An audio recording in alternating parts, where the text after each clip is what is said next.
Hello and welcome to our webinar on self-compassion. And thank you very much for spending some of your evening with us today. My name is Nicole Imgrund, and I am the owner and director of River's Edge Counseling Center. We are located in St. Albert, and we offer counseling services in person, by video and phone to kids and teens and adults and families. And we have this ongoing series called Wellness Matters of webinars. And we have, I believe, about 10 of them scheduled just through the fall and winter here, and then we'll have a new lineup for spring as well. You are welcome to join any of them, and if you go to the events section of our website, you will see them listed. Our presenter this evening is Petrina Runke, and she is an amazing therapist on the River's Edge team who I feel just so grateful for the opportunity to work with. Petrina is a registered psychologist, and she works as a private contractor. She has over 15 years of experience working with children, adolescents, adults, and families in a whole variety of contexts, including group care, camps, inpatient and outpatient treatment programs in public health and public schools. She specialized in addictions counseling for 8 years, and she also has considerable experience working with trauma recovery. Petrina's therapeutic approach is framed by a strong belief in social justice and equality. Thank you very much for presenting to us tonight, Petrina. And if you'd like to screen share your presentation, we will begin. All right, thank you, Nicole.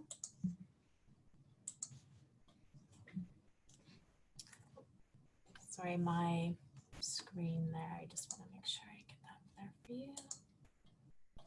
Perfect, okay. So thank you for that warm introduction, Nicole. And I have to say that I feel so grateful to be a part of the River's Edge team. And I want to start by just saying how meaningful and personal this topic is. The practice of self-compassion, I believe, is just so timely to discuss, to review, to highlight in our practice as well as in our personal life. And even just this evening and preparing for this presentation, I started to notice my own inner critic showing up and challenging my ability to do this presentation this evening and to have it recorded and to be so vulnerable in this way. And I believe that my ability to use some of these techniques and self-reflective processes that are involved in self-compassion has enabled me to be more aware of when that critic shows up and also how to respond to it. And one of the things that I've done in my personal life is to include little notes in different places for myself. And they often have a way of showing up just when I need them. And so I want to just share this with you because tonight, as I was pulling my book out of my bag, this little note fell out of my bag. So I'm just going to hold it up there. And so that was completely coincidental. I had no intention or plan of that happening. But it did remind me of the need to be compassionate towards myself. And so I'm excited to be able to share some of this with you this evening and to be able to offer you an introduction to the topic of self-compassion as well as some ideas for how you can include this in your own life. And so let's get started. I just want to say too that we will be uploading some resources for you on my page on the website. And so you will be able to access some information that I may reference or suggest for follow-up if you want more resources to explore after this webinar. So the first kind of big question to bring forward is, what is self-compassion? And in order to answer this question, we need to have a common understanding of what it means to be compassionate. And we often hear a familiar rhetoric about loving ourselves, needing to love ourselves in order to love others. And I really want to address this because I believe that it's crucial for people to know that in order to be able to have a loving relationship with oneself, they need to have experienced that in relationship with others. And so as we go through this, you may even be curious to notice what it meant to grow up in a loving relationship for you, and how that might have influenced how you are in relationship to yourself. So as we move into this, I would encourage you just to think about this quote by Jack Kornfield. If your compassion does not include yourself, it is incomplete. And so I'm certain that probably many of you, if not all of you, would consider yourself to be compassionate towards others, at least to have a sense of wanting to be compassionate. Otherwise, I doubt that you would be interested in exploring this topic. And so let us consider, does our compassion include compassion for ourselves? Kristen Neff is a leading researcher in this field, and she has offered us a lot of excellent information about this topic. And so in order to be compassionate, we must first notice others' suffering and then allow ourselves to connect and feel their pain. Compassion is concerned with the alleviation of suffering and the motivation to do something about it. It involves a readiness to help others. And self-compassion is a willingness to help ourselves. And so this is a process that is directed inward. It really does signify how we treat ourselves when we are suffering.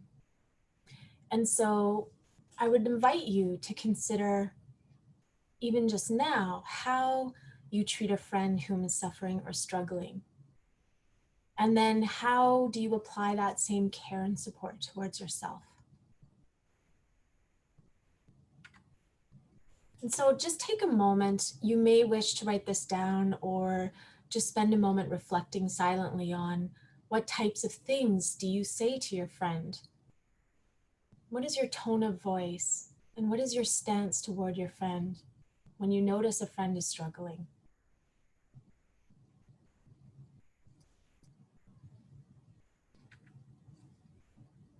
And now think about how you would typically treat yourself when you are struggling.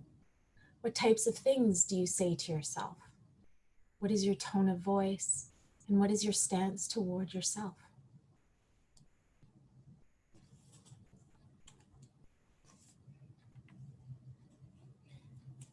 So Kimberly Wolfert talks about self-compassion as a tool and a process that you can use to awaken a nurturing place inside you that can be comforting and validating when you are doubting or criticizing yourself.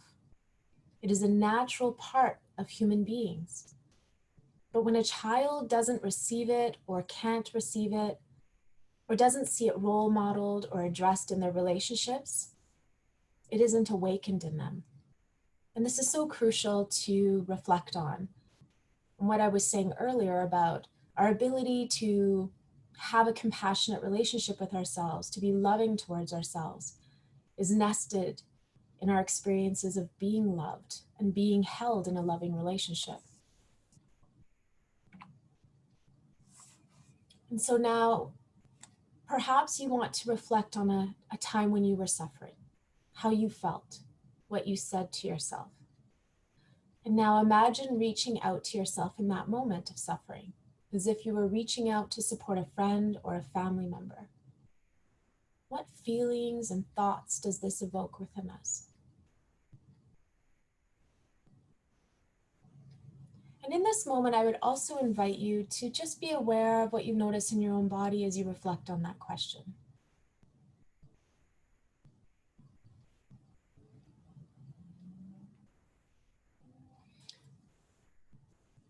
When we talk about practicing self-compassion, it is important to think about the opposite, which is self-criticism. And this is really when we start to think about that inner voice, the part of us that might show up when we feel a sense of being a bad person or doing something wrong. And Warren, Smeets, and Neff identified self-criticism as a risk factor for poor sense of well-being, which can be destructive to our relationships and to our mental health. He's talked about self-criticism as the practice of constant and harsh self-scrutiny and evaluation.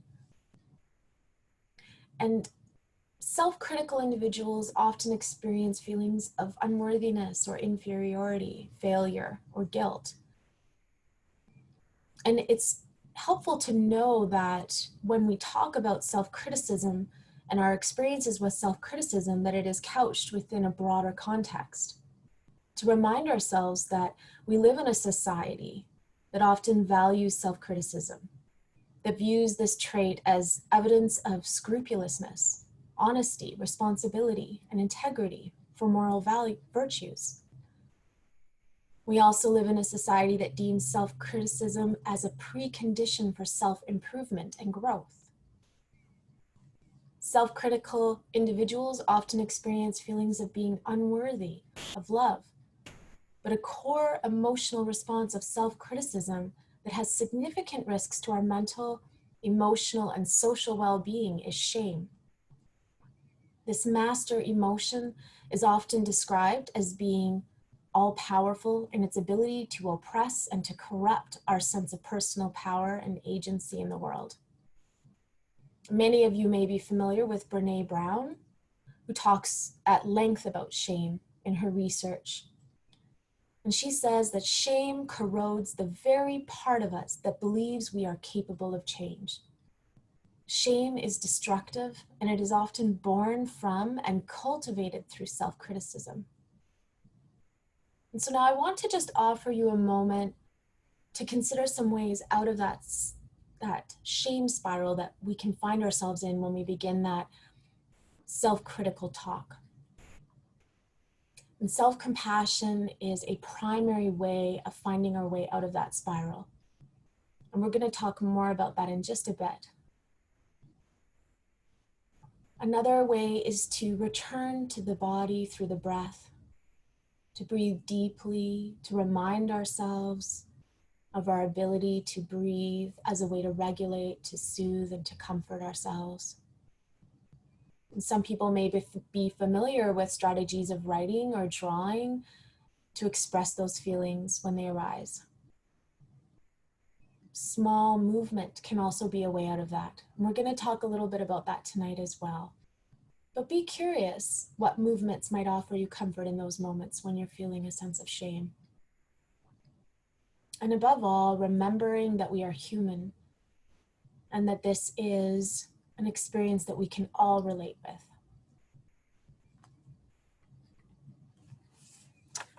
And so just to take a moment to really highlight the difference between how we may treat other people in an expression of compassion versus ourselves when we are faced with a failure. And so when someone else makes a mistake, we may approach them with optimism, support, comfort, reassurance. And in other cases, when it's us making the mistake, we may face that harsh criticism that it's not worthy of forgiveness.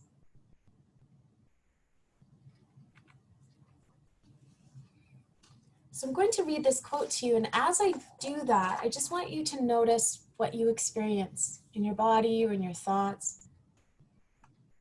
Unlike self-criticism, which asks if you're good enough, self-compassion asks what's good for you. And so just make a note of whatever you might have noticed or become aware of. What came to your mind or heart when you read this quote and then heard it read aloud? What did you consider to be good for you? Perhaps this is not a comfortable thought. And simply just notice whatever comes up for you and try to suspend judgment as we go through this process. Rather, approach it with a curiosity.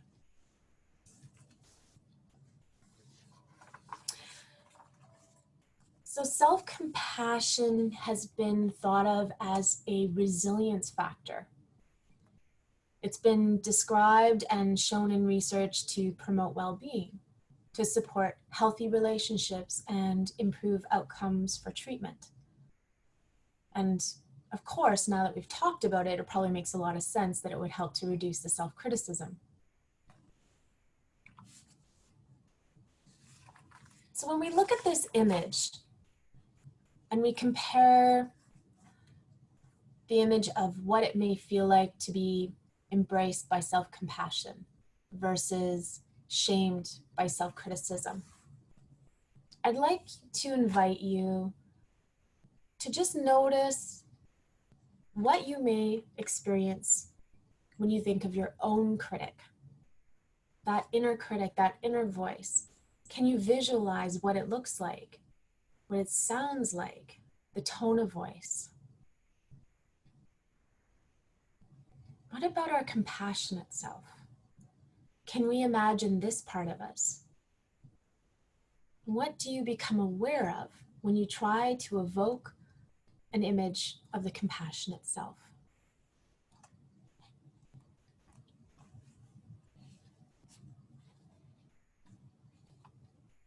And when we take this moment to reflect on that inner critic versus the compassionate part of us, we may notice that one is much easier or more readily available to access, to reflect on, to connect with. Perhaps one of those parts we have a lot more experience with. And as we are becoming more and more curious about how these different parts of us show up, when they show up, we can start to be more aware of the impact or the influence that they might have on us and how we see ourselves.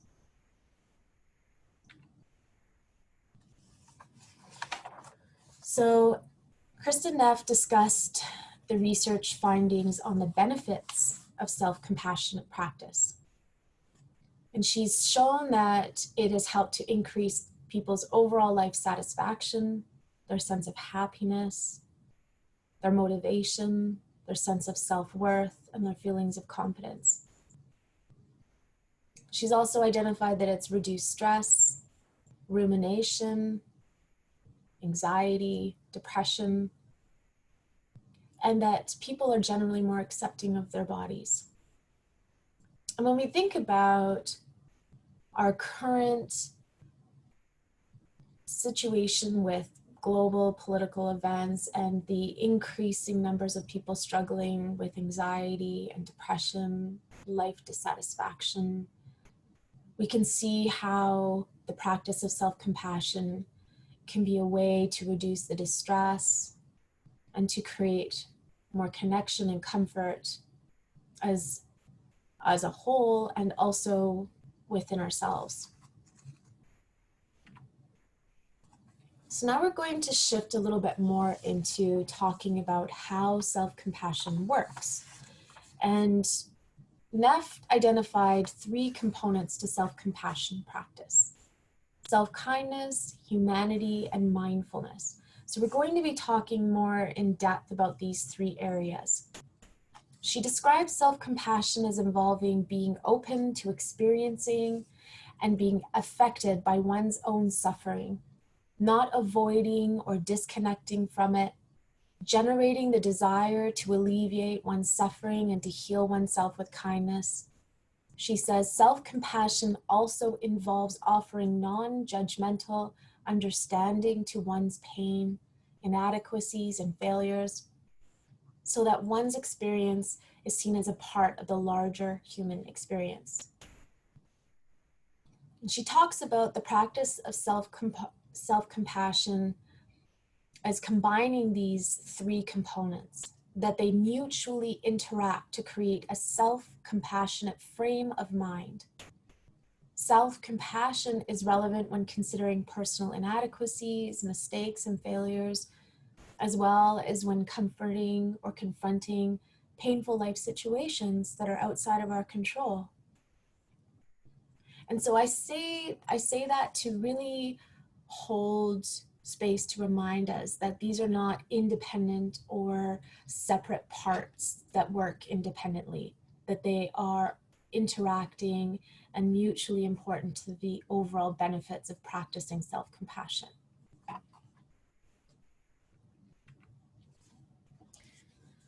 So self-kindness is described as the tendency to be supportive and sympathetic toward ourselves when we are noticing personal shortcomings, as opposed to harshly judging ourselves. It entails relating to our mistakes and failings with tolerance and understanding, and recognizing that perfection is unattainable. And how important is that? To just notice that for a moment. Perfection is unattainable. How many of us sit in a place where we have truly believed the opposite of that? That in fact, we were constantly failing because we weren't achieving some level of perfection that we had developed an understanding to be important, to being connected to our self-worth. Brene Brown says, where perfectionism is driving, your shame is riding shotgun. And this is such a useful quote because it really amplifies how important shame is in determining how we see ourselves and how we view our imperfection, our inability to achieve perfection. So self-kindness is expressed through warmth and unconditional acceptance. Loving kindness turned inward is self-kindness. And Neff and Dermer suggested exercises for loving kindness phrases and gestures of self-kindness, which involves soothing touch. And loving kindness can be thought of as a form of love characterized by acts of kindness. We can practice loving kindness towards ourselves as we turn inwards and we observe and accept our own pain and suffering. Loving kindness phrases are unique words that touch us in a deep way. It requires to find a few words to communicate a state of mind to ourselves, a poetic process. This is looking for a few phrases that speak to us, that we can use them again and again, which harness the power of concentration. And the phrases should really be simple, they should be clear, authentic, and kind. The words should capture an inclination of the heart. One way to think of this is as a wish for oneself. The way we would lean over a child in awe or wonder, find a sense of inspiration in the world. We're going to talk about some examples in just a moment, but I want to just offer something to help you understand what I'm speaking of now. And so when we talk about this inclination of heart being captured in these phrases, an example may be, may I be calm and at peace. It is really something we are wishing for ourselves in that moment of suffering. This is different from a positive affirmation. These are wishes, and these are things that we can always wish for ourselves, even when we are not in that state, in that moment. We can say I or you. We can refer to ourselves in a loving way, like we would to a partner or a child or a dear friend. We may talk in affectionate terms. Typically, these loving kindness phrases should not be too specific. We want to stick to the wishing side of the phrase. We want to say them slowly and warmly, teaching the mind and developing an emotional habit of loving kindness and compassion. We need to ask ourselves, what do I need? From the neck down.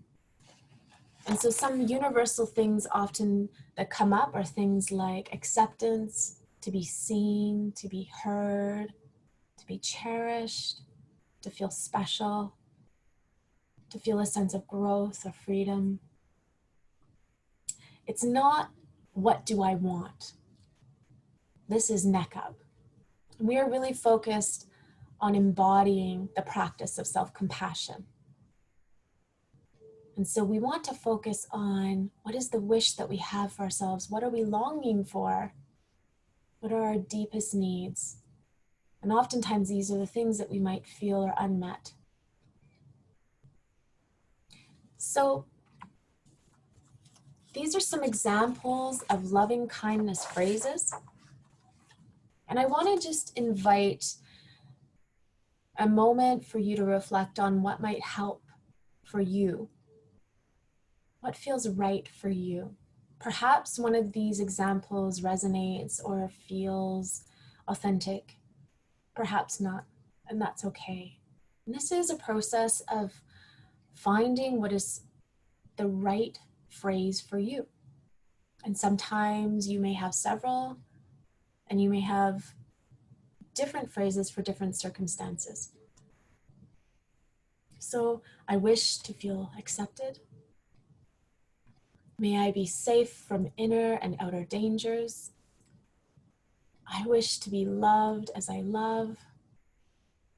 May I be well in body and mind. May I be at ease and happy. Just notice if there's any phrases that are coming to mind for you now. And perhaps there's even something that you notice that you already say to yourself in a loving kindness.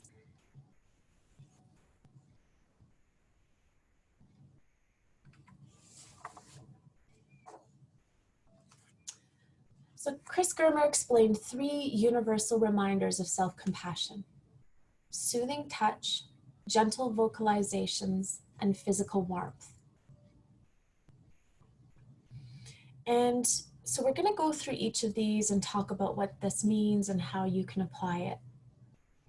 And keeping in mind that these things are all connected to the different components that we're going to speak about with regards to the self-kindness and our humanity and the mindfulness. So the soothing touch can provide a quick and easy way of bringing loving kindness to yourself in a moment of suffering. And sometimes it takes a while to find a touch or a posture that feels comfortable. But once you find it, it is one of the easiest ways for you to be able to quickly give yourself compassion in a moment of suffering or emotional distress. And so there are several different ways or several different kinds of self-touch that people will experiment with. And often what I notice is that people usually already have some form of self-soothing touch that they will use automatically when they are feeling distress. Sometimes their hands may go to their heart or to their necks. Sometimes people will hold themselves in an embrace. There may be moments where you notice yourself holding yourself in a certain way and not really connect that with being a type of soothing touch. And so part of this is to be curious and to be open to experimenting with that, as well as noticing in those moments of distress. Perhaps you catch yourself being self-critical or going into a shame spiral. What's your tendency? What does your body want to go towards? Is there a way that you touch or hold yourself that provides you some comfort or reassurance in those moments? Perhaps it's even a way that you were held or supported when you were a child.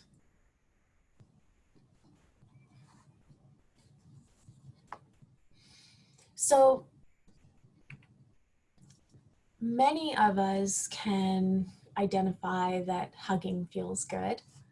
Some people find hugging maybe to be quite vulnerable. Perhaps it feels uncomfortable. So this is a bit of an experiment with being able to stretch yourself a little bit to see what feels right. And I just noticed that my slide actually cut off down here, so I will have to fix that so that I can ensure that you can see that when you see the slides later. So hugging is a way to quickly access oxytocin in the body, which positively affects your health. And there's been a lot of really excellent research that's been done to show that hugging can actually reduce many harmful physical effects of stress, including the impact it has on your blood pressure and your heart rate. And that even a 10-second hug a day could help to boost your immune system and help you to ease that strain and stress from daily life. What's really fascinating is that the research shows that hugging yourself provides the same benefits to your body as hugging another person. And so this is really good to know, that we can offer ourselves this very simple and effective way of providing comfort, of reducing the strain and stress of our day, and to be able to offer our bodies some resource and support in those difficult moments.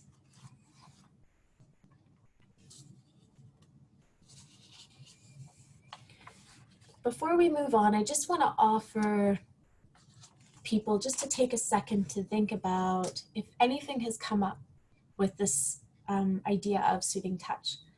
And I want to just allow you to make a note of that, so that if there is anything that's coming to mind, you have a way to quickly jot that down to come back to later.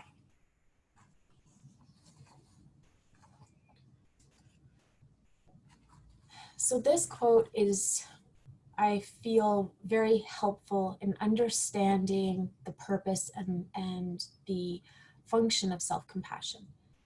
That we give ourselves this kindness not to feel better, but because we feel badly. And I feel like this is a good way to begin to differentiate or to distinguish between the concept of self-compassion and self-pity, which we're going to talk more about. And to know that self-esteem often involves acting in ways to make ourselves better, to make ourselves feel better, to help us to build confidence and self-regard. Whereas self-compassion involves acknowledging, accepting, and connecting with our suffering as it is in the context of our lives and humanity. And Kristen Neff has done much research on the difference between self-compassion and self-esteem. And one of her findings is that a lot of practices that focus on self-esteem tend to have sort of a lifespan, that the effect wears off over time. Whereas the practice of self-compassion has long-lasting benefits. It becomes more instilled in the sense of who we are and how we see ourselves in the world. So we're moving on to talk about humanity. And I love this quote by Desmond Tutu. "My humanity is bound up in yours, for we can only be human together." And how true is that? And how more relevant is that than right now, when we are so caught in a time of isolation and separation from our loved ones? To remind ourselves that this is so crucial to being human, is being connected. So our humanity is about the struggle and the suffering as much as it is about the joy and the love. Struggle and suffering is what makes us human. We are born into and exist within a context. Assumptions about others' sufferings and experiences lend to our isolation. And so oftentimes, people may find themselves in a moment of thinking that no one else could possibly feel this way. And when we are usually in a moment of suffering, we're most oftentimes finding ourselves feeling that sense of isolation and loneliness based on how we perceive our suffering. So we're going to talk about that to help understand why that's important. So, self-pity. excessive self-absorbed unhappiness over one's own trouble. Self-pity isolates us, whereas self-compassion is helping us to remember that all people are imperfect. This is what connects us. It is through this connection that we reduce those feelings of isolation. Sometimes people confuse the self-compassion practice as being a form of self-pity. Now remember, context is really crucial here because we are in a society that values that self-critical view of self. That self-criticism will help to improve us. But what we know is that self-pity is a sentiment that is often associated with feeling totally consumed by our own troubles. It is isolating ourselves in the feelings of suffering or experiencing pain. Something must be wrong with me for this to happen. No one else is this imperfect or troubled. Narcissism is another product of excessive self-absorption, and it isolates us. Self-compassion reminds us that we all suffer as humans, and it connects us, and it reminds us that we all have a shared common experience of suffering. Kristen Neff talks about this shared experience of suffering and how when we are caught in moments of feeling that self-pity, that self-absorbed sense of being the only one that could feel this way, that it is helpful to remind ourselves that even though each of us has our own flavor of suffering, we often can remind ourselves that there is a shared experience of suffering. And she uses her experience of having a son with autism and how each parent who has a child with autism may have their own flavor or different experience of their own suffering in that process, and yet have also common experiences of suffering. So we're going to move on now to mindfulness. And so mindfulness is a way of befriending ourselves and our experiences.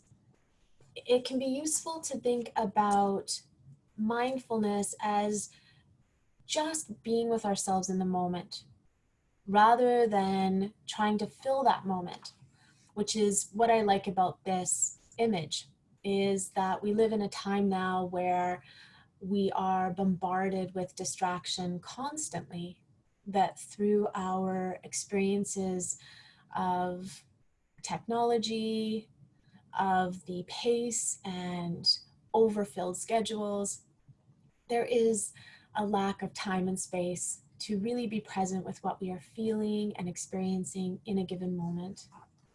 And so mindfulness is a skill that when we develop can help us to be able to be kinder and more compassionate to ourselves in those moments. So Germer and Neff talk about mindfulness as an awareness, a present moment experience with acceptance and or without judgment. And it is the foundation of self-compassion practice. Mindfulness has many definitions. Awareness of present moment experience with acceptance or without judgment is a nice way to capture this process. So when we are practicing mindfulness, we first need to become aware of our moments of suffering. So this is where mindfulness helps us to cultivate this practice. It helps us to have the ability to be present with acceptance. So mindfulness is a direct knowing. It is a direct perception. So I'm just going to invite you to try this now, and just to allow yourself to notice. Just notice what you are hearing now. Any sounds in your environment, And just allow them to be present as they are, to allow yourself to experience the vibration as it enters your ears, and to be aware of what this sensation feels like.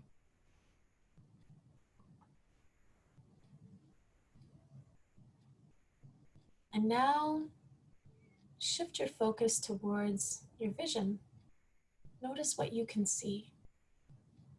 Perhaps what you're focusing on, but also what lies outside of your direct focus in this moment. What can you see and notice and allow yourself to be aware of through your eyes? And as you do that, just allow yourself to move your eyes as you feel they want to. Let your gaze go where it wants to. Notice what is available to you in your visual field. Notice what it feels like to see in this way.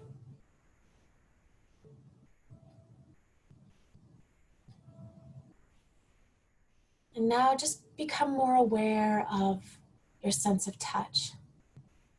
With your eyes closed, just notice the sensation of where your body is connected to the chair or the couch, or wherever you are. If your feet are on the floor, where your hands are, and allow yourself to connect in with this sensation of touch.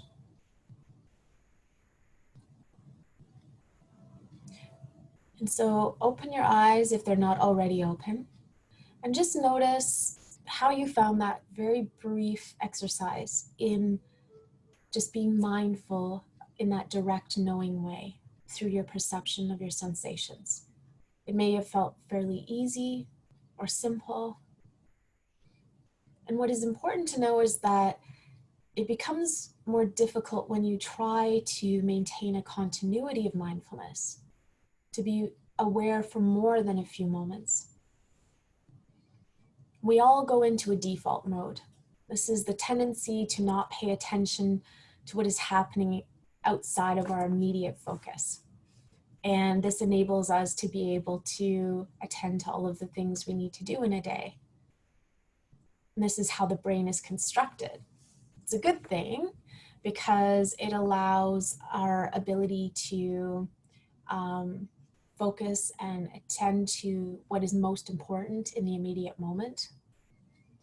And that there are parts of our brain that are also becoming more active and aware when we are resting, which allows for reflection.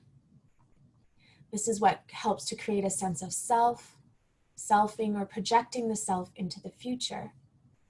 It allows us to review memories in the past and basically allows us to look for any kinds of problems that will help to keep us safe or feeling protected. So mindfulness is about being present with acceptance. And this requires an open mind and heart. It requires us to suspend judgment.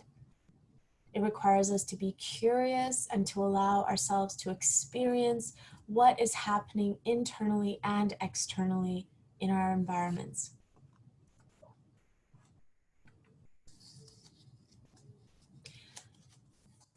Suffering leads us to beauty the way that thirst leads us to water, by Jane Hirschfield.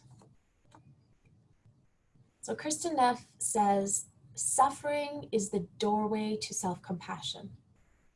It leads us to new possibilities within ourselves, to transform our response to pain so that we may open our minds and our hearts to the benefits of self-compassion.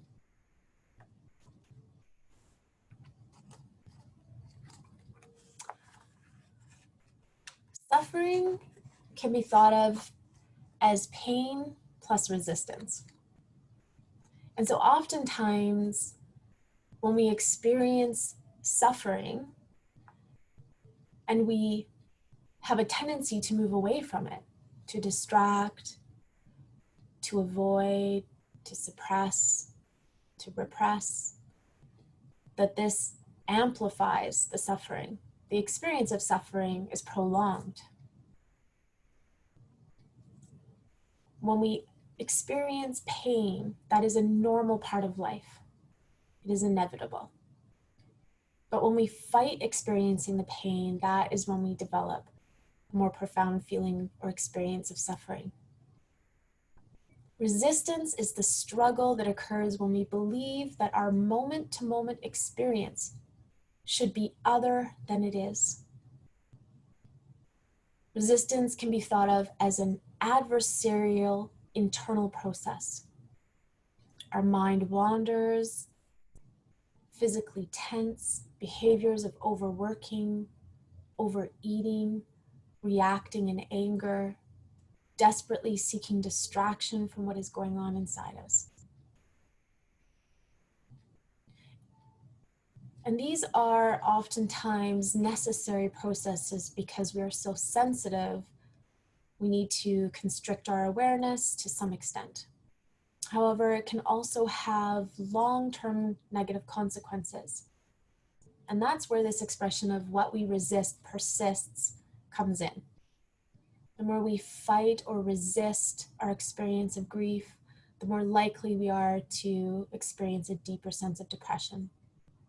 The more we fight or resist anxiety, the more likely we are to experience panic.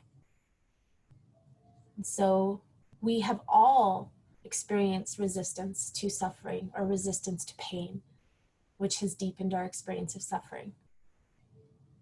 It is common for us to, at some point or other, experience a tendency towards avoidance or repression or suppression of emotion, because pain is a difficult experience to sit with.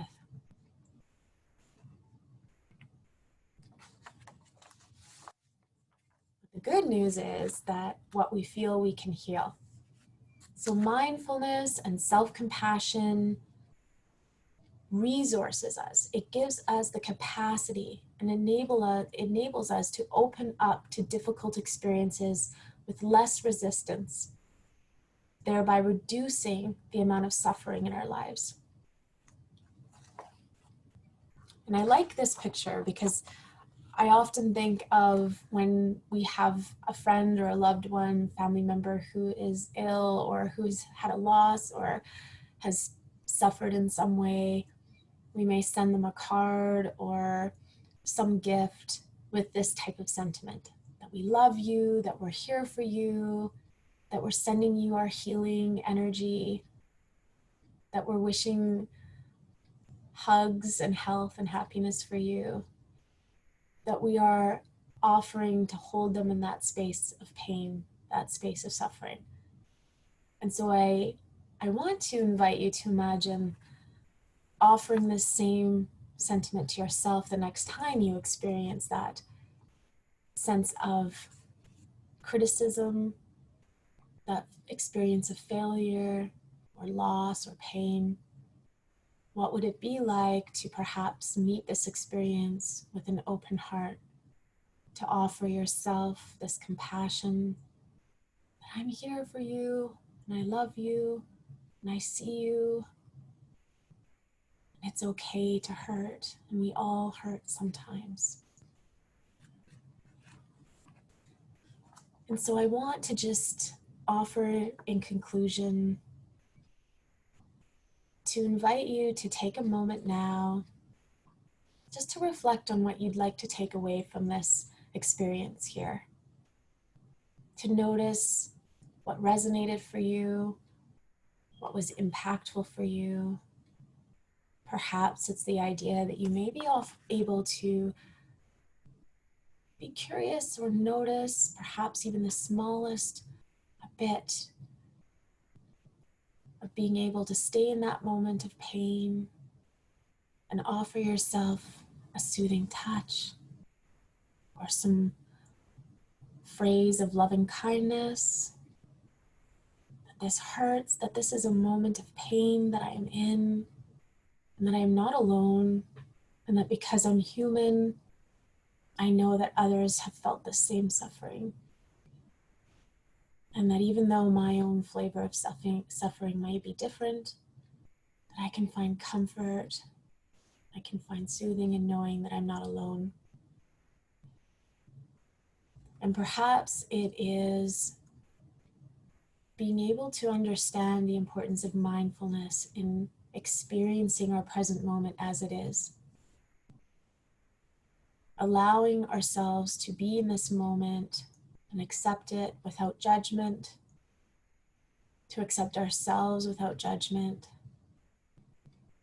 and to embrace that experience as it is rather than what we think it should be. I also want to invite you to leave whatever didn't fit for you, and to know that there may be parts of this tonight that just didn't quite sit right for you, and that that's perfectly okay too. And that self-compassion practice is a very personal practice, which is why we talked about how individual these types of expressions of self-compassion are, in the way that we offer ourselves a gentle, soothing touch, or a phrase of loving kindness. And that we can take these moments and we can make them our own. And that there is no one size fits all when it comes to this process. And I also would like to be mindful and to honor that there are an immense amount of resources available on this topic. And that this is just a beginning of dipping our toes into this concept of what would it be like to start our own self-compassion practice, to integrate this into our daily lives. What would that feel like? How would we access that? What would we want it to look like? And so there will be some resources posted for you that you can access and look through. And if you have any further questions about that or about how to access more resources, you're welcome to also contact me. And I know we're going to have some questions now, and so I just want to maybe turn that back to Nicole, or to see what's going to come up for any discussion. Thank you. You want to turn the screen share off, and then we'll. Thank you so much for that presentation, Petrina. That was so informative and gentle. That was really wonderful, and will be such a good ongoing resource on our website as well. So we will post in the next week this presentation on Petrina's page and on our blog, along with the PowerPoint and other resources. And we do have a self-esteem, self-compassion page on our website, and I'll make sure that I add some of the new resources that Petrina has offered. And if you search in our blog for self-compassion, we have some other articles and some of the other webinars that have been offered, in particular a few by Grant Wardlow on this topic as well, if you feel inspired to keep learning and developing your own practice. So thank you to everyone who joined us this evening, and I wish you well, and I hope that you will consider joining us for a future webinar. Thanks again, Petrina. Thank you.